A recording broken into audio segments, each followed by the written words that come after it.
Thank you, Elizabeth. That is my only job. So that's what framework is. I think that there's obviously a lot more to like what the elements of what the 1NC look like, et cetera, and we'll kind of talk through those. But its core, framework is read in the context of debates where the affirmative has kind of opted to sidestep the topic or to talk about the topic in a non-traditional way, because oftentimes affirmatives might be about the topic kind of generally, but not be about the topic in the context of legal action, which particularly on a topic like this, which is very much about why legal action in the context of international relations is important, would make it difficult to kind of effectively predict certain affirmatives that people might read on the topic.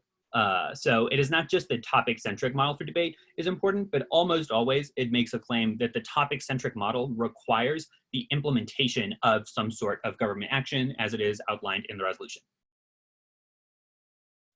Alex, do you want to go now? Yeah, so why read framework?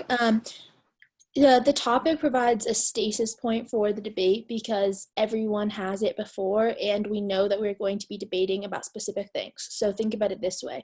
In the context of the secondary sanctions topic, there are a finite amount of possible affirmatives because there are only so many countries which we apply secondary sanctions to, which means the only real possible different plans are the countries that we apply secondary sanctions to individually and permutations of those countries.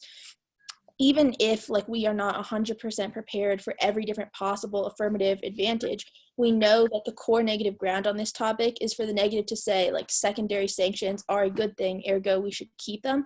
And in a world in which we are not bound by the topic, that means like the core negative ground, i.e. secondary sanctions good, is taken away. And there are also no limit, there's also no limit on the amount of AFs that we can prepare for, and rather it goes from finite to functionally infinite, because you can, instead of being bound by the countries who have secondary sanctions, you have, Baudrillard, Deleuze, Bataille, Afro-pessimism, settler colonialism, feminism, vampire hauntology, disability drive, psychoanalysis, and the list will go on and on. Like I could list way more, but that would just be boring. And this framework means that you can have a generic that you can read in any of these individual rounds, and you can block it out and practice it. And assuming that you have like a good judge or panel for it, if you like are very, very good at framework, it will be like a good way that you can beat non-topical AFs. So briefly, I imagine some of you all will have thoughts on what the elements or the required elements of a framework shell are. So what does a framework 1NC mean in your eyes?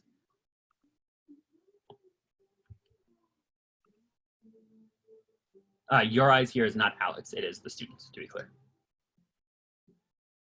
Some good definitions. Definitions?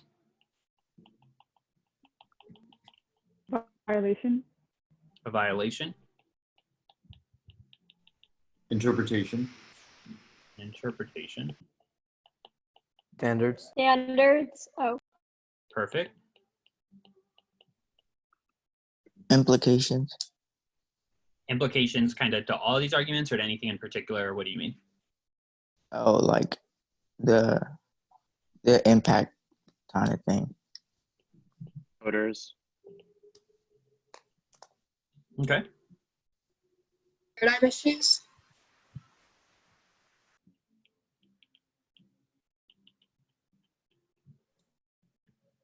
Topical version of the F. Topical version of the F.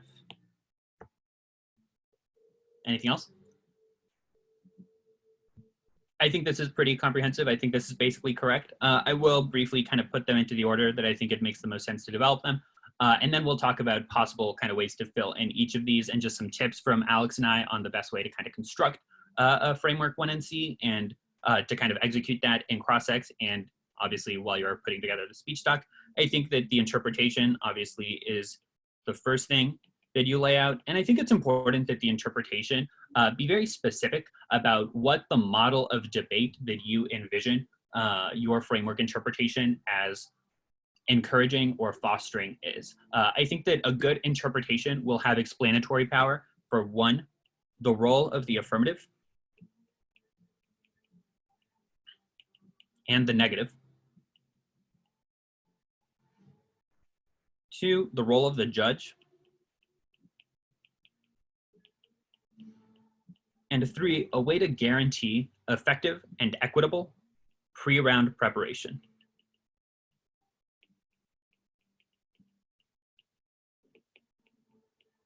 Not all of these things will necessarily be in the interpretation. Like obviously the interp does not need to be, the role of the affirmative is to defend the topic, the role of the negative is to contest the affirmative's proposal, and the role of the judge is etc. But they will forward an explanation of what affirmatives that kind of meet your interpretation of the topic are. And kind of logically it'll follow from that, and the rest of the shell will develop what that means in terms of what the role of the negative will be and how the judge should evaluate those debates. So I think it's important that interpretations do or are prepared to kind of think through when you are constructing them every last one of those things, because without it, I think that you will be in some trouble in terms of either semantic I means that your opponent might make, or in terms of being incapable of sufficiently developing your offense to apply to everything that we have kind of laid out here as being important for a framework debater. Because if you're not able to, in cross-ex, but also like in the 2NR, explain why all of these things matter, it's going to become far more difficult for you to be able to win this debate. After the interpretation, and I think obviously this is kind of part of the interpretation, go definitions. I think here something that's really important is that you should define every word, or not every word, but you should define at least one word in the topic that goes past just resolved or United States. Oftentimes, people's kind of generic shells will only define resolved or will define United States and just be like, that's sufficient because it either implies some form of legislative action or it does include the name of a government. Obviously, this is true, like resolved might imply legislative action, but I think that there's 2 problems here that y'all should keep in mind. The first is that just because something implies a legislative action does not, and that if the word that does it is kind of resolved, it makes it such that your standards level offense is going to be very generic because it could apply to any topic. Generic is never really the way that you want your offense to be characterized. You want to be able to generate as much specific and contextualized offense as possible. And that is only possible if you have contextualized all of the portions of the framework shell to the words in the topic. So for instance, on this topic, it might make sense to define the phrase secondary sanctions and to define the phrase other countries, because that contextualizes like grammatically the sentence to be about government, because otherwise we wouldn't use the word other if we weren't already referring to a government in the United States. And secondary sanctions kind of contextualizes it squarely in the face of foreign policy. And it'll allow you to kind of preempt potentially tricky I-meets made by apps that like do still reference the words in the topic, but define them in either a non-traditional way or in a way that is kind of deviates from the kind of standard first or second definitions in dictionary.com or Merriam-Webster's or whatever your favorite go-to dictionary for topicalian or framework interpretations is. After these 2 things, you need the violation. I think that the violation needs to be careful to not fall trick to semantic I meet. So it should not just be like, oh, it's obvious that they violate. This is something that I think debaters sometimes kind of skip over, either because they want to be as efficient as possible or because they think it's kind of self-evident that an affirmative does not defend the topic. I think that's always very risky. And so a violation should be specific. And ideally, I think that it should be verbally verified in cross-ex. Oftentimes people will like see a KF and just not even bother having this cross-ex exchange about implementation because they think it'll be clear to the judge that the affirmative does not defend whatever the negative's interpretation of the topic is. That debate will always be easier for you to win if in cross-ex you have asked them, can we agree that you do not meet this interpretation? Because it means that there is no room for a kind of tricky I meet to come up, or maybe not no room, but considerably less room for a kind of tricky I meet to come up in the 1AR or the 2AR. It is also important here that you use your definition cards to kind of develop your violation, because it is not uncommon for the 1AR in a framework debate to just drop the definition cards. Because they're grouping good portions of the offense on the framework shell, or because they are not considered to be that important, which I think is kind of silly because they are a really important part of the framework shell. The third thing that you want in a good framework shell is the standards. Sometimes people these days are just labeling them like reasons to prefer or like reasons to, reasons to prefer is the other one that I see most often.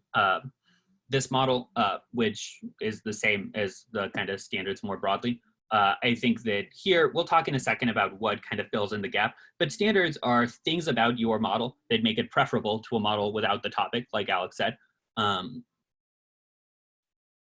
this is kind of where you will begin to do some of your impact work in the context of things like effective and equitable prep, in terms of limits, in terms of predictability, etc.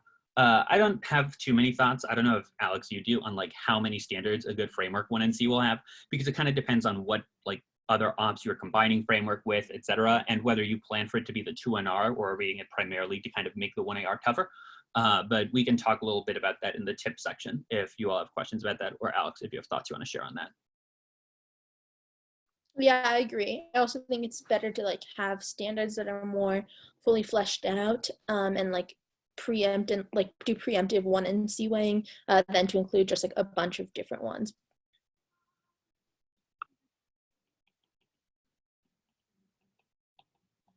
The fourth thing, and then I guess I'm gonna have to clear this whiteboard.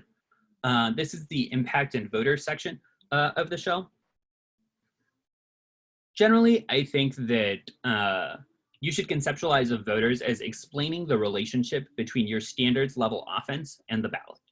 These should identify why the abuse story of the framework shell should rise to the level of losing the debate round. Oh, weird. Sorry, someone just drove by my house and took a picture of it. That's creepy. And so I think that obviously you typically see voters articulated as fairness or education. That is like fine. I tend to think that against most KFs these days, education or some sort of skills argument is a far more compelling way to package the framework shell. But there are certainly situations where, particularly given like the preferences that a judge has, fairness makes more sense to be the 2NR. I would certainly like kind of lean towards getting the skills-based or education-based 2NR the majority of the time, but I don't think that that should deter you away from kind of leaning into the fairness argument if you really think that that's what the panel is built for, or that the judge is kind of more going to be more receptive to. Let me wipe this. After that, after the voters, I guess it is worth noting that sometimes you'll see people implicate their voters to be something besides fairness and education. I don't know like what the last time I saw one of those be that was like very compelling to me was. I don't know if you have thoughts on that, Alex, because generally people say things like, oh, it's a voter for jurisdiction. Jurisdiction, I don't think is fairly compelling. Maybe that's just a personal thing, but it makes more sense to me as a standards level argument or a constraint on what you are arguing the judge should be considering than it does as kind of like a terminal impact in its own right. And I guess the other one that you see often is kind of the advocacy skills claim, but it seems very difficult for me to to separate advocacy skills as an impact from education or just kind of skills writ large as an impact. And so sure, you can say that the voter is advocacy skills, but I still think that you should be explaining and contextualizing any shell that goes for that as the kind of primary argument to education writ large. Yeah, I mean, I would say that in my framework shells and also in like my T and theory shells in general, I didn't like have like an explicit like voter section. I kind of just did like the reasons to prefer, and then like you could theoretically explain any of those as reasons for why you should vote negative in the 2NR, and then like in the 1NC, like any reason for why like framework means you should drop the debater. In my opinion, covers that. Like I think like assigning those standards to specific like education fairness is not like necessarily necessary in the 1NC for me at least. Yeah, I think that as long as the standards level analysis does that work of explaining why this should rise to the level of the ballot, or even kind of just hints at it so that the 2NR can develop it without it feeling totally new, you'll be in a fine place in front of most judges. The last two things that he brainstormed, which I agree with, obviously, are paradigm issues and the topical version of the AF. Topical version of the AF we'll get to a little later in more depth, but I think that that generally makes sense to have that happen at the standards level of the debate, where you kind of flag that for the judge, and it's a fairly important argument. And then paradigm issues, I think, kind of depends on what you're most comfortable with or what kind of sets debates up better for you. I don't think that it's always super necessary to have all of the paradigm issues in here, because oftentimes, like, it doesn't make a lot of sense to have the RBI's debate on framework, because a lot of people who are reading like non-TD apps are just going to impact turn the framework shell, and I think that there's a reasonable case that that gets them functionally in RBI, even if they have not explicitly justified RBIs. And so I don't think that debate is super worth having. I do think that there's some argument as to whether the competing interps versus reasonability debate is worth having here. I think that the negative is always going to be in a far better position if they kind of have justified why competing interps is a better model. But past that, I don't think that paradigm issues are that necessary. Certainly in the 1NC, they don't need to be that developed, I don't think. I guess I kind of disagree about the RVI thing. Like in my 1NC, I like to say like the app doesn't get RVIs, and this includes impact turns and just like 5-point it, assuming that I'm reading offs other than framework. If you're just going one off framework, which I did like a decent amount of the time, then obviously it's not necessary at all. Yeah, no, that is a good point, is that if the 1NC strategy is going to include more than framework, you do want to limit the affirmative's ability to kind of turn the debate exclusively into a referendum on framework via the impact turn. So it's just kind of situational, I guess. Like you might want to have the RBI sometimes, or the no RBIs debate sometimes, but it's not like a staple of every framework shell. It's very much strategy dependent. So from there, I think that that is the structure of the 1NC. What are the kind of generic, or let's be specific if you want, I guess, just kind of not contextualize the specific 1ACs, offensive arguments that you all think you would make specifically at the standards level section? And y'all can unmute or you can type them in the chat. I don't really care, whatever's easiest for y'all.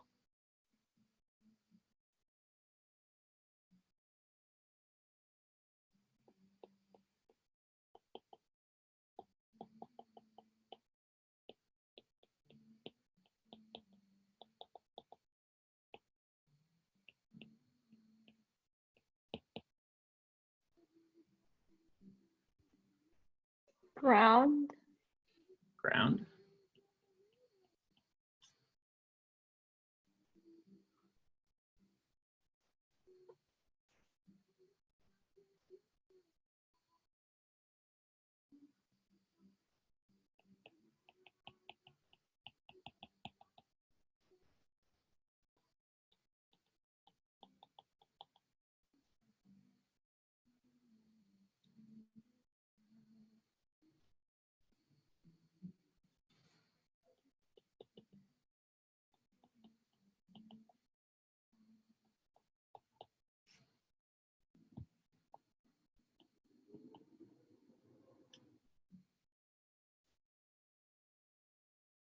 Is that it?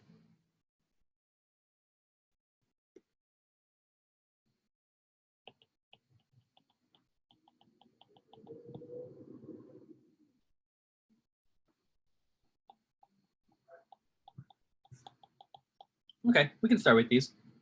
Briefly, we can talk through what all of these mean, just to make sure we're all on the same page about them. And then Alex and I will kind of break up some of these along with a few others that we think are viable to put in the 1NC via the kind of grouping that it makes sense for them to be in. I think a lot of these kind of tie in together with each other. So for instance, engagement and preparation. Obviously, one is talking about the pre-round portion of it and one is talking about the in-round portion of it, but both are kind of fundamentally about the ability of the negative to effectively answer the affirmative's kind of thesis claim and the affirmative's proposal for how to fix issues or our orientation to the world around us. And so I think that it is probably worth thinking about a few of these in conjunction with one another. Preparation, predictable limits, engagement, and ground all seem to be squarely rooted in a very kind of debate theory sense of it, or sense of framework, and particularly of like fairness as a internal link to a lot of these things. And that makes sense to me. Textuality, I think, similarly kind of is linked to the question about predictability. And you can feel free to correct me, Rohit, if you meant something different by etymology, but there are you meaning kind of just like the definition of the terms and the way that people interpret the resolution kind of controls good portions of how we prepare for topics, debates, etc. That's basically it, yeah. Okay. Yeah, I think that that and textuality both make kind of similar claims that I think, depending on the judge, are very compelling. I find textuality claims really compelling as long as it is based, like I said earlier, in terms in the resolution that go past just resolved or the United States, etc. Jurisdiction, I think similarly kind of fits in this kind of straight up debate theory argument. And reciprocity, I think, similarly does. And so I think that kind of reveals the way that a lot of the framework arguments kind of build on one another at the standards level. It's less so about kind of discrete single pieces of offense when you're going for just the fairness stuff, and more about how do you construct the internal link chain that will tell a compelling story to the judge and kind of effectively present the model of abuse or unfairness or kind of uneducational whatever that you are trying to follow to the ballot, if that makes sense. I'm gonna wipe this and then we can do the ones that we have written out, Alex. I don't know how we want to split those up. I guess we didn't do that part. We can just like arbitrarily decide when we're done and then the next person goes. Do you want the education stuff? Sure, yeah. So I think, yeah, so I agree with Rodrigo that I see like preparation really as like an internal link to deliberation and decision-making / engagement more so than like an independent impact. Or also as an internal link to fairness, but we'll get to that later. So, I mean, having like being able to robustly research a topic and develop arguments on both sides is going to produce the best debates with the best clash, because both people really know what they're talking about, and both people have like evidence, whereas like non-topical apps can sometimes preclude this because one person is way more prepared than the other person. I think you can explain this in multiple ways. The first is just like the generic, they're not bound by the resolution, which we've already talked about. And the second is like, which we can also get to later as a kind of trick, but like the library disad, you know, if one person can just read the same case on the app and the neg every single debate for 4 years, which means that like procedurally, even if their app is debatable, they will always have a huge advantage over people who have been debating the topic for their entire career. And so I think that the implication of like the lack of deliberate decision making is that you can implicate it to turn the liberation strategy, because the best strategies to alleviate oppression must be able to withstand the best objections. Positions that the negative is most prepared to defend, i.e. in this context, secondary sanctions are good, don't link. And so utilizing criticisms is important in order to make improvements to their methodology, because whatever their strategy is, they would actually need to, when they're in the real world, they will need to defend it from multiple standpoints. So that is the same way in which they should have to defend it in debate. And then turning debate into like a monologue rather than a dialogue means they're never rigorously able to defend whatever it is in the real world, whatever their strategy is in the real world. And another way that you can give like an analogy here is that like debating the topic is like playing baseball with a heavier bat. Like it gives them practice to be able to rigorously defend something in the real world, whereas if they just, you know, read something that isn't bound by that and don't have to have an engagement, then they don't. Then that also means that the judge should prioritize process over content, because debating the topic and like those skills of deliberative decision making can carry over and create lifelong democratic skills. Another separate piece of offense that you could go for are like any reasons for why like policy making is good or the state is good, and this should really be contextualized to whatever specific argument or like specific group they're talking about. So if they make claims for why like the state or policy making is inaccessible to women, then you should make arguments for why like the state and like using the state as a strategic tool is important for feminism. And like if they say like the state is, if they criticize the way the state interacts with like Black people, then you should make arguments as to why the like making like strategic demands on the state is good in order to solve racism or anti-Blackness. And to clarify, this doesn't necessarily just have to mean, you don't have to go for like the state is good. You can concede the state is bad, but rather just say like the state is capable of doing some good things. And then the last thing I would say is just like topic good offense. Like in this context, you could say like any reason for why like children learning about international relations is important, or reasons for why it's like important that kids learn about sanctions. And then whatever the topic is, you would apply reasons for why like that topic's specific knowledge is important. I think topic-specific knowledge is also a good place where sometimes you'll see framework debaters kind of generate larger external impacts to framework. Like they'll make claims about why topic offense is kind of important in order to solve larger impact outside of debate, which magnifies the kind of importance that means that the judge should give to the framework shell. So it allows, for instance, if the topic was about warming, it allows you to make arguments that just like, look, student-led debates about global warming allow us to, in the real world, solve warming, that is kind of an external impact to the shell that you then get to weigh against the case, which is always, or I think, depending on the judge, but oftentimes going to be far more compelling than just like, oh, fairness versus the impacts of the act, which might be larger and considerably more structural. If you don't have access to kind of an external impact like that, it's going to make the weighing harder. And so it's always something to keep in mind.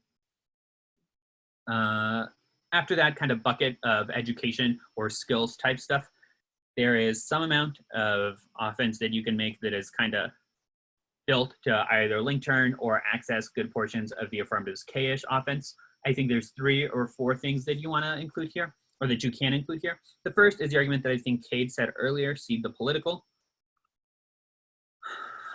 This argument is a claim about why the affirmative's kind of refusal to engage with political institutions or with those in power and kind of levers in power is bad, because it allows the political sphere to be controlled by politicians or institutions that are antagonistic or that are at odds with the goals of the affirmative's political project. So the claim here, I think, gets a little tougher in a world of Donald Trump, because obviously in the status quo, good portions of the political are controlled by kind of those institutions. But ceding the political even more would obviously be worse, right? Like if we do not place some value on the electoral and kind of institutional policymaking system, it is fairly easy to imagine a world where a unified Republican government or a unified right-wing government would be capable and would be incentivized to do a lot of really bad things and to kind of create policies that are at odds with the political projects of the affirmative. And so ceding the political, I think, is a good argument, though you got to contextualize it to a world where Donald Trump is president. The second argument is, and this I think is some of the policymaking stuff that Alex was talking about, but I think it can still fit here, which is just a defense of kind of reformist political practices that say, look, even if it is true that kind of systems writ large are bad, that does not change the fact that there is the possibility of effectuating reform through the political process, and that choosing to engage with the topic through the implementation of some version of the resolution would be a good way to do that. In the context of secondary sanctions, I think obviously there's going to be some struggle to contextualize some of the topic offense to all of the like list of possible KFs that Alex listed at the top. Like I would have to give it some thought to think about how the reformism argument works in the context of a Bataille or a Baudrillard F. And some of these arguments might not work for every F, which is why it's important that you kind of have a long list of possible arguments that you feel comfortable going for, so that you can kind of pick and choose what is the best one for any given situation. The third argument here is a little bit less of about the content of the F and is often explained more in the context of kind of debate writ large, which is an accessibility claim about the ways that small schools in particular and schools without kind of a long history of support for a debate program kind of might struggle if they do not have the ability to kind of effectively predict positions that the affirmative might read. I think that there's like some empirical kind of examples that kind of disprove whether critique or non-topical debate is good for small schools or not, because I think that oftentimes you see a lot of small school debaters still kind of thrive in a world of non-topical debate offense or non-topical affirmatives. But I think that this is an argument that you see a lot. And if the negative or if the affirmative mishandles can get you a long way in a lot of these framework debates, which is why it's important that you kind of keep it in mind, especially if this is against a program that does have a lot of resources, because it kind of magnifies the judge's willingness to listen to this argument, I think. The last one, and this Alex talked about a little bit, which is the policymaking / state good and the topic offense, but it's better to contextualize it a little differently here, which is contextualizing the state is good to the K literature that the affirmative is about. So the state good claims kind of generically are the straight up education stuff, and then the way to construct that to kind of co-opt good portions of the affirmative's K offense is to contextualize the state good in the context of whatever movement or whatever identity category or whatever base of critical theory the affirmative is kind of based in building their theory of power and their orientation towards the world around.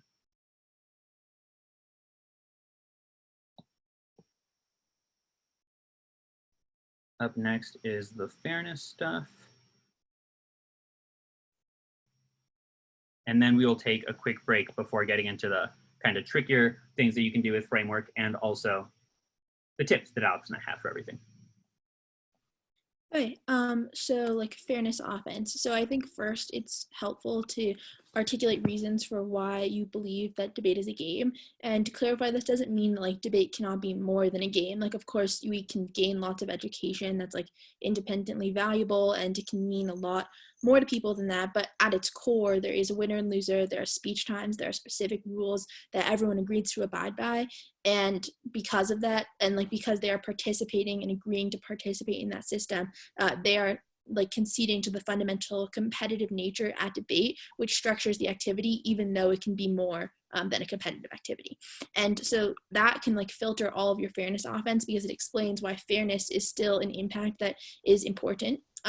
So like there are limits to what we can and cannot discuss. I basically explained this above, how like the resolution sets limits on the topic, whereas not defending the resolution means that there are no limits on the topic. And that also means that debate can become an activity of competing monologues. And I think that this relates to what like the ground standard that someone brought up earlier. You can also, I think, explain ground as like an independent impact separate from predictability or engagement, because non-topical affirmatives can establish their own barometer, meaning like they can just say like, I believe that X strategy is good for me, or they can say something that is just like a truism. Like they can just be like, sexism is bad for 6 minutes, or like racism is bad for 6 minutes. And that doesn't provide the negative with any ground or any way to engage within those arguments, because the affirmative is incontestable. Like there's no way that you can reasonably respond to those arguments. And then the other argument that you can make here is like switch side debates, which means that like it ensures that we become familiar with various schools of literature and opposing positions on the same issues. So like the argument you can make here is basically like they can read their AF on the neg against topical affirmatives, but when they're affirmative, they have to in some way defend the topic. And that also, I think, can relate more to like education offense as well. And then this is also somewhat redundant about the stuff I talked about at the beginning, but we can only effectively switch sides if we constrain acceptable acts to ones that we could have reasonably predicted, and that means that we need to use the resolution as a starting point. And then there's a question: is it smart to weigh procedural fairness against structural fairness preemptively in the 1NC? So my opinion here, and Rodrigo can also weigh in, is not like, I wouldn't necessarily say like procedural fairness more important than structural fairness. The way that I would explain this is they don't actually, like reading a non-topical AF does not change anything that is structurally unfair in debate. Rather, they just flip the sides in favor of the affirmative. So that means when debaters who have like lots of structural inequities, be it like, they come from a small school, they have less resources, whatever it is, all they're doing is making it easier to affirm and harder to negate. They're not making it easier for small school debaters, which means that when small school debaters or debaters with less resources are in the negative, they are just going to have an even harder time than they otherwise would, because suddenly they have to prep all of these possible different affirmatives, which relates to what Rodrigo was saying about accessibility. And then Elizabeth said, can't use switch side debate as a TVA in a way like read the AF on the neck. I think that the word "you" is missing there, so can't you use switch side debate as a TVA? And yeah, well, oh yes, like you, well, it wouldn't like in this context, like this is like kind of semantic, but like it wouldn't be a topical version of affirmative because you'd be reading it on the negative. But yes, that's definitely a way to mitigate their offense, because like any offense about like our discussion is important can be solved by them reading on the negative, and then when they're on the affirmative, they have to defend the plan in some way. And then also, like, we'll get into this more with TVAs, but they can still probably defend arguments that are similar or related in their literature basis, as long as they're bound by the resolution.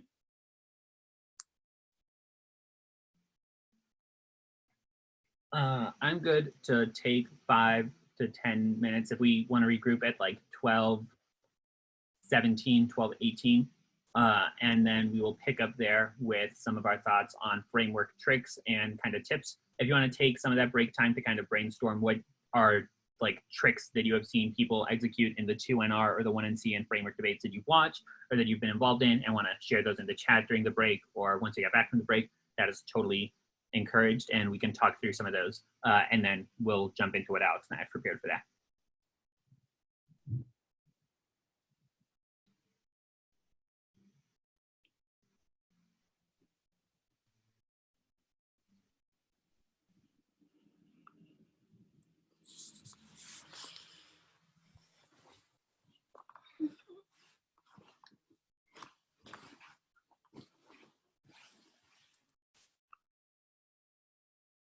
start the recording here. Alex, can you start the tricks? You're muted right now. Yes, I can. So tricks. I think that or actually, what do you all think the best tricks are that people read? You can type in the chat, or you can just shout it out.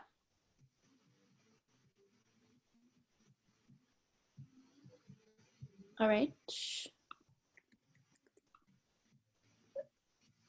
Go ahead if anyone has any ideas. No.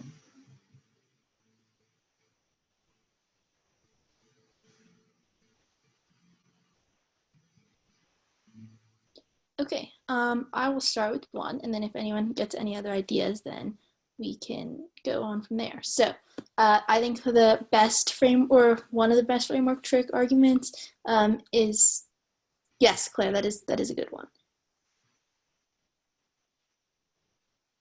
Okay, yes, so Claire put new apps bad. If you want, putting new apps bad into the shell is indeed a trick. A dash fiat is illusory, I might consider a trick if you're reading a K, but I'm not exactly sure how it would apply in the context of like a trick for framework. If you want, you can try to explain that.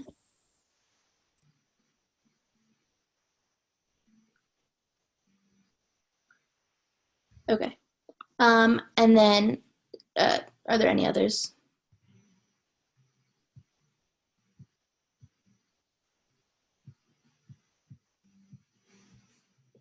Okay.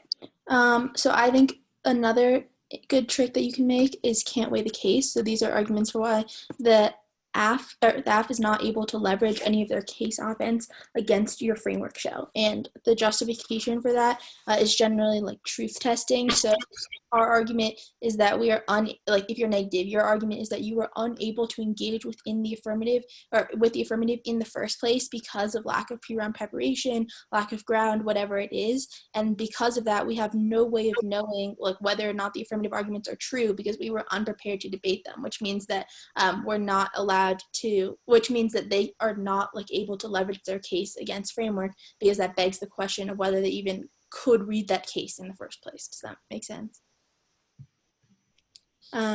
Yeah, Varsha, process over content. Yeah, I'm not sure. I mean, a trick is kind of vague word, so I'm not sure if it would qualify as a trick or not, but that is definitely an argument that you should make on framework. I guess briefly here, we should talk about what we mean when we kind of invoke the word tricks here, which is they're not like the arguments that we're talking about here, we do think are kind of legitimate arguments, but they are kind of a little short. They're not always super well developed in the 1NC. But if the affirmative drops it in the 1AR or kind of mishandles it, they can quickly become big portions of the 2NR, and that makes the 2AR considerably harder for the affirmative. And so I think that can't weigh the case is something that's really important because it might just be like fully 1 second or 1 sentence in the 1NC, but it would become potentially 30 to 45 seconds of the 2NR, which would obviously be a massive kind of explosion that some judges might be a little skeptical of, but if they're not and they're willing to grant you that in the 2NR, it makes the 2NR a lot easier because it effectively nullifies good portions of the impact turn, et cetera, that they might have made. Great. So to elaborate further on what it means by can't weigh the case, in case some people are confused about that, let me give an example. So like if the AF is Baudrillard and they talk about how like communication is impossible or something, and then they try to leverage that and cross apply it to the framework shell, meaning like there's no value in defending the topic or communication's impossible, like definitions don't mean anything like that, you would say they're not able to leverage any of those arguments against your framework shell because doing so, like we were not able to contest those arguments in the first place. And if we did have like adequate pre-round preparation and that was really what the topic was, then you'd be able to cross apply them. But since we weren't able to do that, there's no way we can really verify whether or not the arguments you're cross applying are true. And then another way that someone might weigh the case is just like the case outweighs any fairness violations in and of itself, just like the content that we are learning through the reading of that 1AC outweighs like the fairness loss. And then Also under can't weigh the case, I mentioned this earlier, but like the library dissad, so like even if their app is procedurally debatable, not debating the topic, it guarantees that they read the same position on both sides. So they spend all of their time on one side of the library, guaranteeing that they're over-prepared for one author, which puts the negative at a structural disadvantage. Very briefly, before moving on to the next kind of argument we're going to talk about, I want to make sure we flag that you'll hear the term truth testing used in the context of framework debates here. And obviously, like, I think that's a fine way to label it. But we want to make sure that you all know that there's a difference between kind of truth testing as a framework argument and truth testing, as you hear it sometimes used by tricky debaters, as a paradigm through which we evaluate the resolution. Like when we say truth testing here, we don't mean that the debate should come down to whether the resolution is true or false. We mean that we were not able, as the negative, to effectively test the truth of the claims that the affirmative has forwarded in the 1AC, because they were unpredictable and we were not able to prepare for them. And that is kind of a distinct deployment of the term, which is important because you don't want to rely too much on judges kind of knowing, or your opponent knowing exactly what the argument is. You need to say more than just truth testing. You need to kind of flesh out the argument the way that Alex did when she explained it, to ensure that you're not kind of just assuming, oh, the judge will know what I mean here, that's all I got to say. I'm going to skip the TVA for now because sometimes people kind of group it here, but we've got a long section on the TVA that we'll talk about in a second. But the other kind of things is kind of precisely, or the things we had in mind is kind of precisely what Claire said, which is arguments that are kind of hidden at the standards level, which could potentially become big portions of the 2NR. So Claire mentioned hiding new apps bad in the standards level section of the debate. I think that this is precisely one of them. Obviously, this is contingent on you debating a new app. So you can't put this in the 1NC if it is an app that like has been read before and has been disclosed. But if it's an app that is not new but is not disclosed, for instance, I think it is perfectly viable to have a disclosure claim kind of embedded somewhere at the standards level. There's just kind of like, the app should be on the wiki, it is not, which mitigates pre-round preparation. And then the last one, which I've seen a few times, and I will say I'm not a huge fan of, but I know that I've at least signed one ballot for it, is hiding an A-spec argument somewhere in the standards level, which A-spec is the argument that the affirmative has to specify the actor of the affirmative in the 1AC, and if it doesn't, there's like a bevy of theoretical reasons why that would be bad. I think this argument is like not super compelling, and I think it kind of gets away from the thesis claim of good portions of the framework argument as we have kind of talked through it here, but I've seen it happen, and I've seen it happen effectively.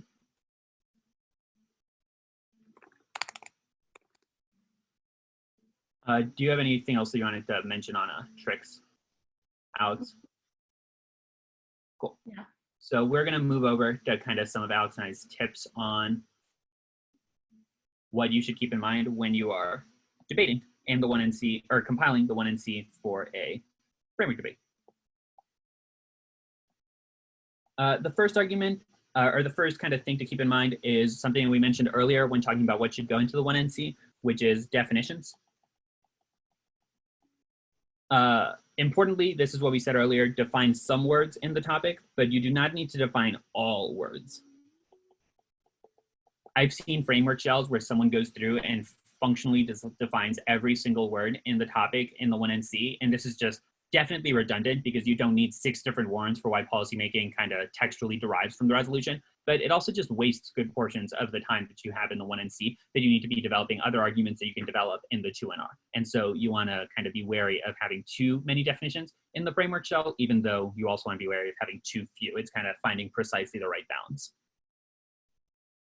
The second thing that you want to keep in mind is you do not have to, you do not have to solve the entirety of the app. The obligation of the debater initiating framework is to win a model of debate that is more productive than the affirmative, not to engage in a debate about solving the affirmative's impacts. Because the whole point of the framework debate, like the reason that you have initiated it, is because the solvency debate that the affirmative wants to have is kind of very difficult, if not impossible. I never really like the word impossible in framework debate to have effectively. If you were not able to predict the impacts that they wanted to talk about and the proposed solution that they have forwarded, you cannot effectively or really educationally have a debate about whether that solvency occurred or not. And so you don't want that to be what the debate centers on. You want the debate to center on whether the model of debate and the process of debating their affirmative is a good thing or not.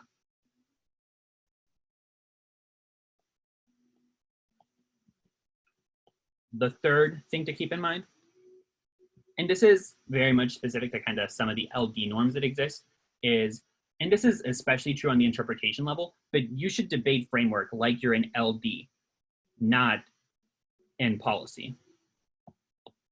And what I mean by that is sometimes you'll see policy interpretations or policy framework interpretations that are just straight up interpretation, 3 definition cards, and no kind of an analysis that explains what that means for policy versions or for what a topical AF will be, etc. It will just kind of take for granted that you are able to piece together what a topical AF looks like.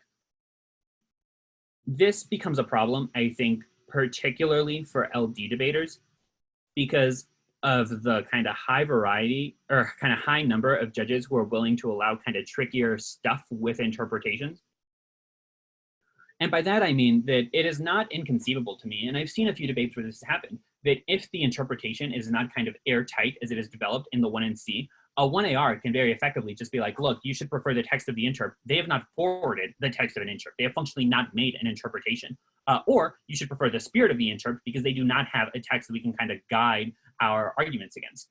This is why earlier when we were talking about the interpretations, we mentioned the need to kind of effectively identify thresholds that topical apps meet that explain what is and is not a topical app. If you are very intentional and specific about the interpretations you write, then I think you'll be in a much, much better place. And so it is very important to, and this is especially true if either you have teammates who are reading framework arguments and you kind of are cribbing some stuff from them, or if you are just kind of cribbing some stuff that you've seen from policy debates online, etc. Obviously, we think that kind of the exchange of arguments is good and the kind of democratization of access to debate arguments is really good, but you have to be willing to do the work to kind of contextualize those arguments that you're getting from other sources to the debate that you're in and to the event that you're in. The fourth thing that we'll suggest you keep in mind is that you should not add extraneous planks to your interp unless you are very certain that your offense is going to be contextualized to that. Because this provides your opponents with more things to impact turn and more things to generate offense against. You don't want to end up forced to defend elements of a model of debate that you have not generated your own offense to in the shell. And so what we mean by extraneous planks here is sometimes people will say, like, on the Jan-Feb 2020 topic, topical affirmatives must defend nuclear weapons, or on the Jan-Feb 2020 topic, topical affirmatives must defend the United States federal government takes an action, stuff like that. The January 2020 plank is not particularly relevant almost ever to the offense if you're just kind of adding it to the end because you want to avoid a disclosure argument or you don't want them to say, oh, this is the same shell you read all the time. And very few judges are going to be compelled that, oh, this is a different framework shell because I added the words Jan-Feb 2020 to it. That's not, like, most judges are capable of the level of critical thinking that it's necessary to kind of dismiss that argument off face. LD, however, is unique in that sometimes extraneous planks do make sense.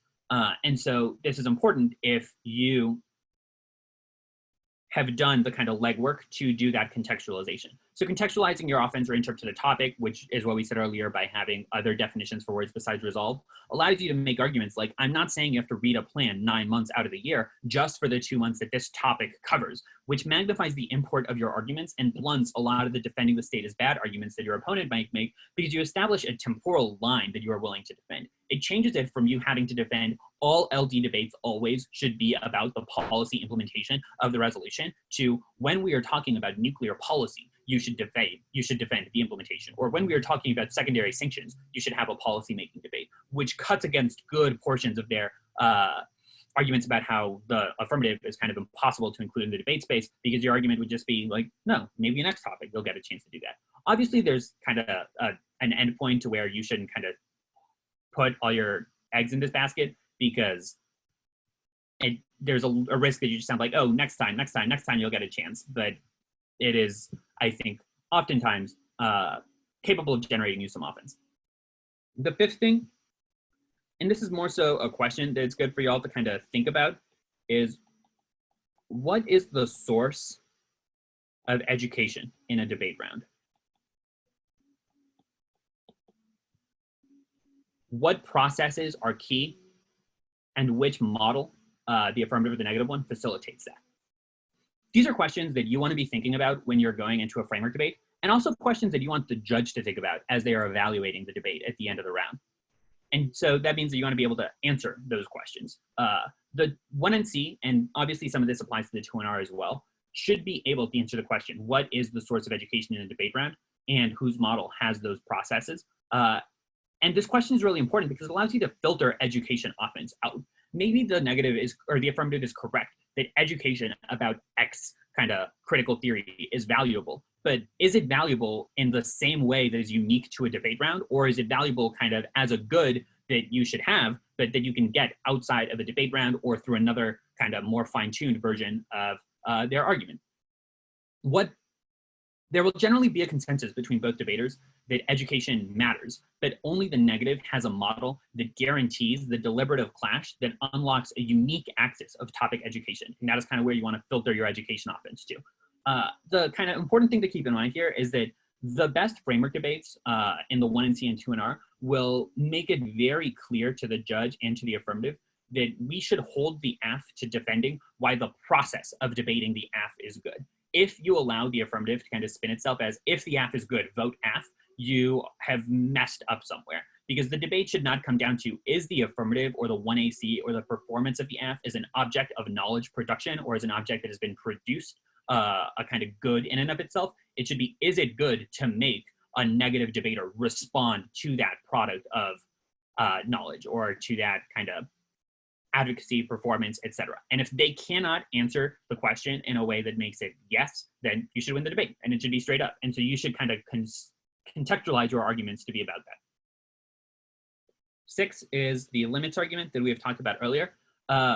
When you make limits arguments, I think it's important to explain that the affirmatives model is not just like kind of under limiting because it takes us away from the stasis point of the topic. It is under limiting in a fairly robust way. And what I mean by that is, if the kind of line for allowing an affirmative to be topical in a debate round is just, do they have something to do with the resolution and not do they kind of engage with the core controversy of the topic, then it means that for the negative to stay up to date with their preparation for tournaments, they must be up to date with every field of critical theory to make sure that you know about all of the literature that is being written at the margins of the topic, and sometimes just like outside of the topic entirely, right? So if we allow every affirmative that is kind of vaguely about the topic becomes topical, it means that not only do you have to be up to date with all the kind of political developments in the policymaking sphere of the topic, but you also have to know, hey, was there a journal article published in like a queer theory article that vaguely discusses like the term sanctions, particularly given that sometimes you'll see debaters when defending a non-topical AF defend just like a word that maybe is being used in a different context. So for instance, on the nukes topic, there were a number of debaters who read apps about why nuclearity is being used in the topic in the context of nuclear families, like, which obviously comes up in queer theory. This argument kind of belies why it is so kind of difficult for the negative to stay up to date. If the threshold for being prepared for topical or for non-topical affirmatives on a topic is you must know any time that a journal article uses the word nuclear, even if it's not in the context of nuclear arsenals, there's no way that that's a reasonable research burden for the negative. And you should be willing to kind of make that claim straight up.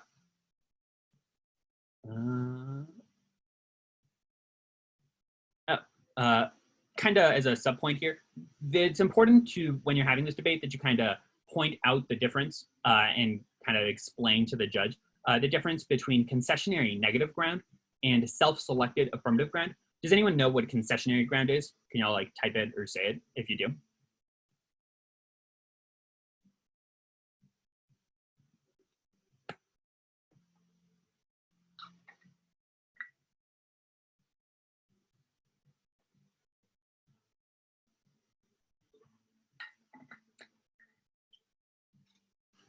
Okay, no one's typed it, so that's cool.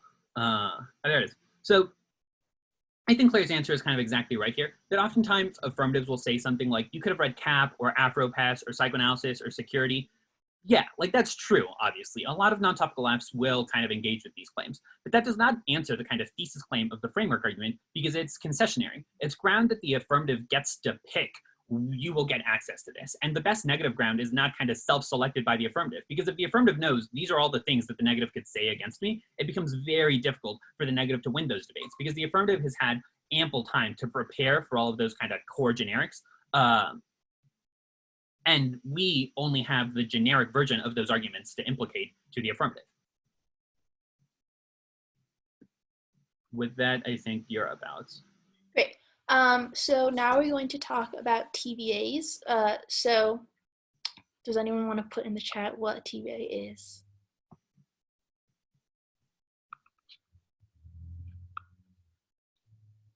Yes, yeah. So topical version of the app, basically what that means is a way that they could have defended the topic while still engaging within like the literature basis or engaging within the same fundamental like thesis claims that their current app has. So why include it? You want to include it because obviously that's a way of mooting some of the affirmative grounds. So some of the arguments they make about why their discussion is important, why their literature base is important, can be co-opted by a topical version of the affirmative because you're giving them a way in which they could still read that literature.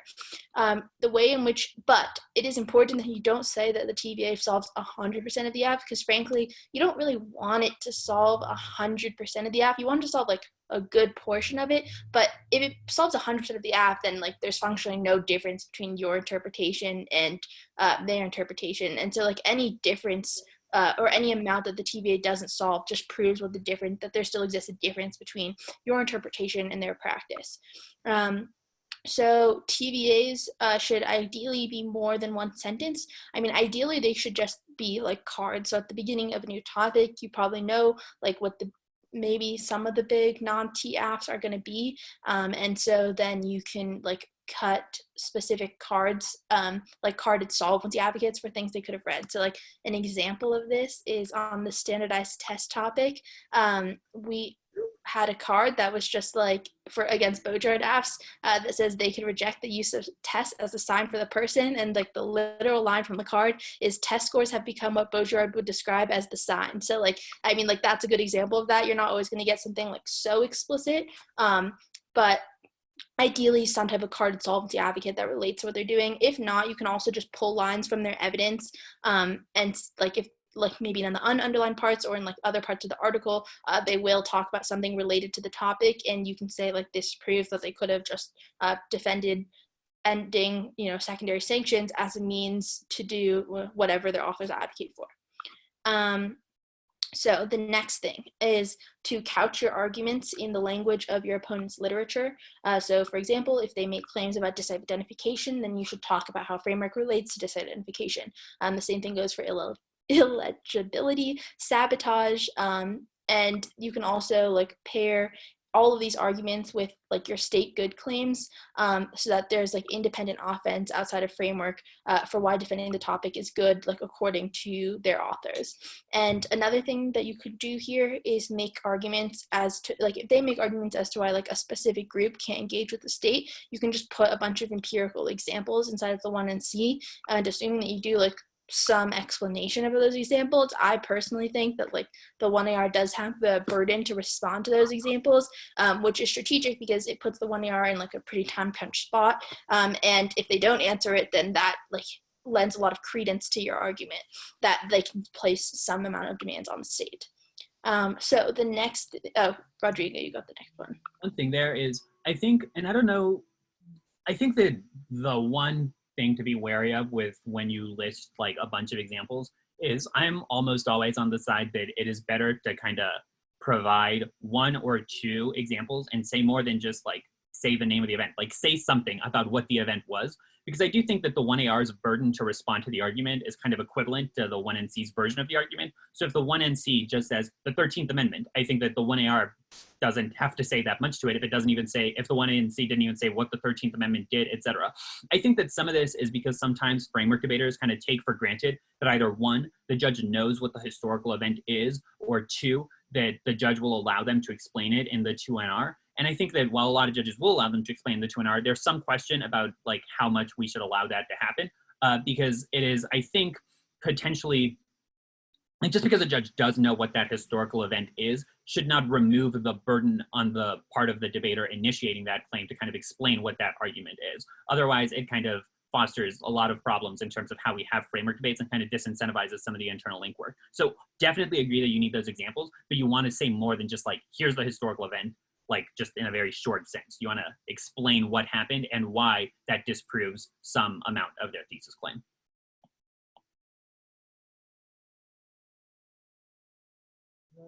The next thing that we were going to suggest is that you all, I imagine that some of y'all have like seen framework debates happen online or seen framework debates happen kind of in elim rounds. I think that there is a good amount of framework debates, and this is kind of good to keep in mind just in general for cross-ex in these debates, where the framework debater is confident that they've got a question that when they pose it to the team will just not know what to do in cross-ex. I think that it is always a great idea to kind of avoid just questions that you think are super clever, kind of will get them here, because oftentimes they're only compelling either to judges who like totally agree with you, or they set up an opportunity for your opponent to kind of explain why they've answered good portions of your offense.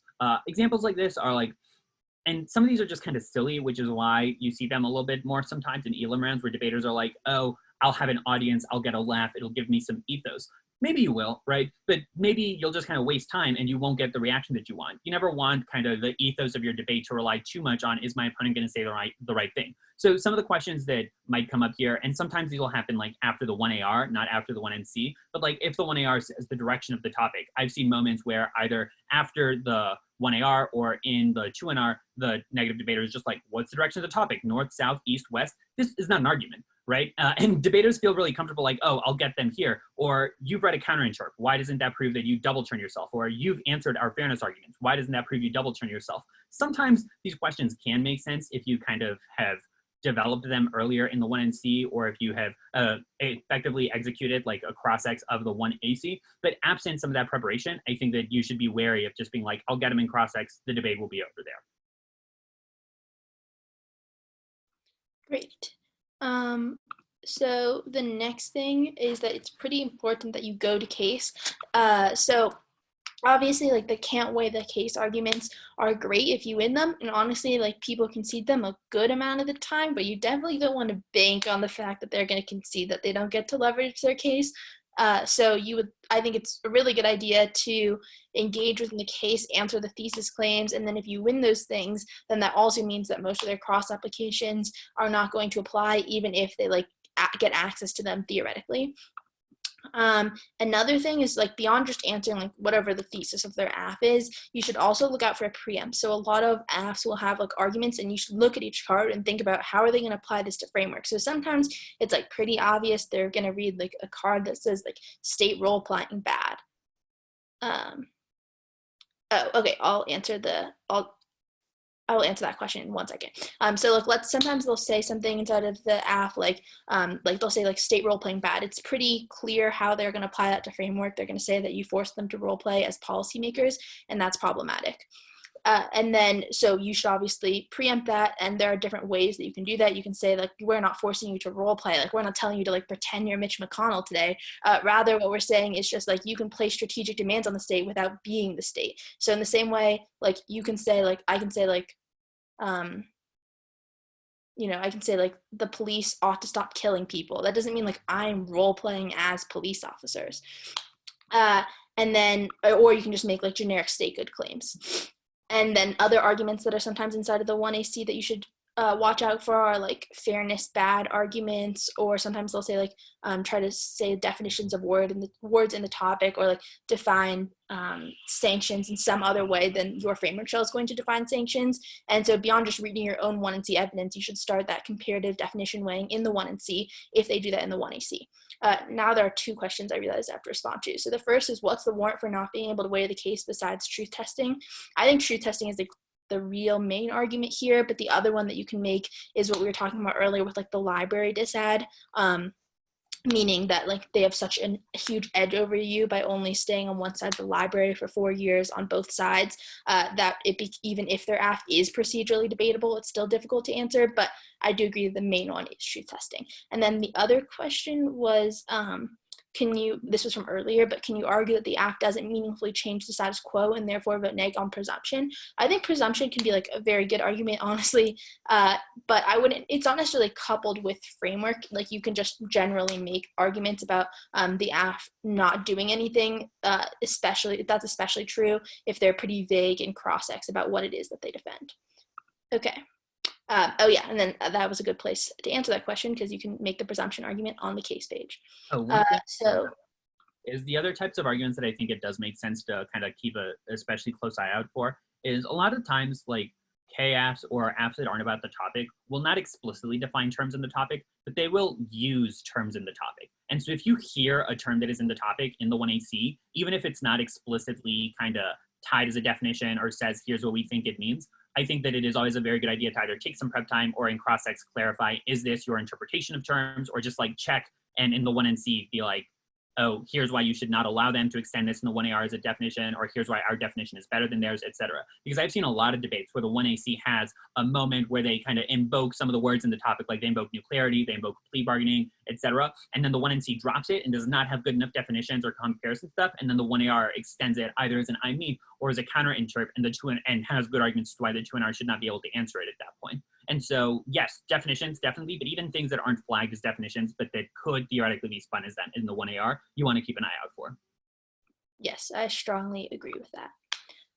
So the next tip is that you should include a Google search screenshot of the term that their app uses if it's very niche. So like this won't apply in a lot of cases, like if they're just reading like a Baudrillard or settler colonialism or like pessimism app or like feminism, like if you Google search that, there's gonna be a ton of search results. But if they're talking about like something that's like very specific where there's not very many articles about it and it's like a very like just like a very niche term that like not many people in the literature write about, then I think it can be helpful to be like, look, we put in quotes into Google Scholar the term that their app uses, and like this proves that like only like 7 search results come up and like none of them are really even responsive. So like that proves that we like literally don't have ground against their app. Then the next one is somewhat related, is that I think like this is kind of good for from an ethos perspective, is that especially if they try to go for a we me or like a war predictable argument or like war related to the topic argument, like just because you like mention words in the topic at some point in your app, like doesn't necessarily mean that you really have anything to do with the topic. So what I would say is, like if you're confident on this, and obviously you should do it first, is like ask the judge to command F the amount of times that keywords in the topic appear in their case, to answer I means and disprove like their arguments that they're predictable. So like on the secondary sanctions topic, I would just be like, whoever the judge is, command F secondary sanctions. And like a lot of the times it doesn't appear in any of the cards and appears in like 2 of the taglines. And if that's the case, I think that you have like a very persuasive ethosy argument to make there. And like obviously that's like by no means game over, but I think that can be good.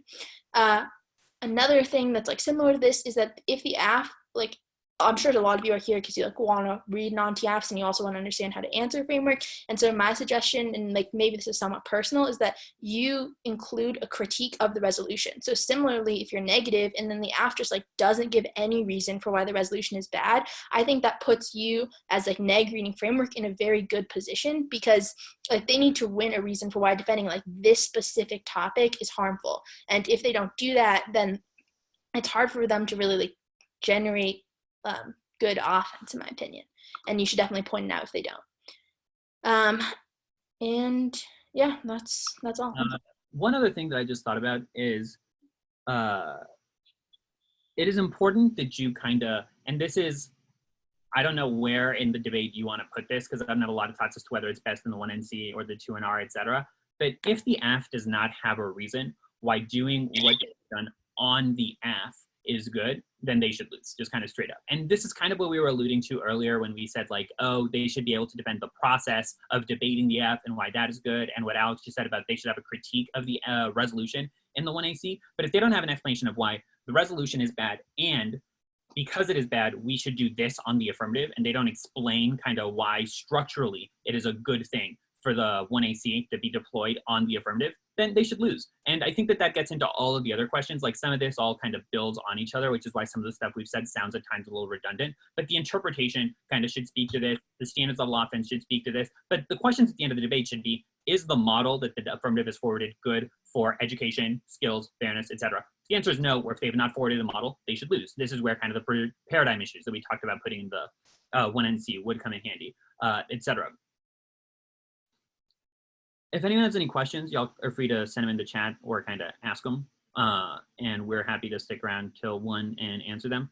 But if not, y'all are good to go for lunch. And then after lunch, I think we're headed back to lab. So, yeah.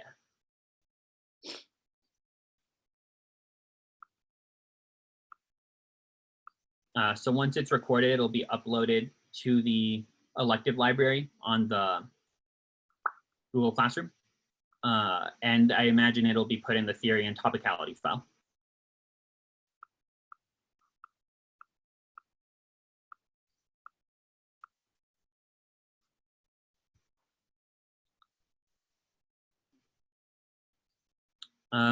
So I think that I'm going to stop the recording. I think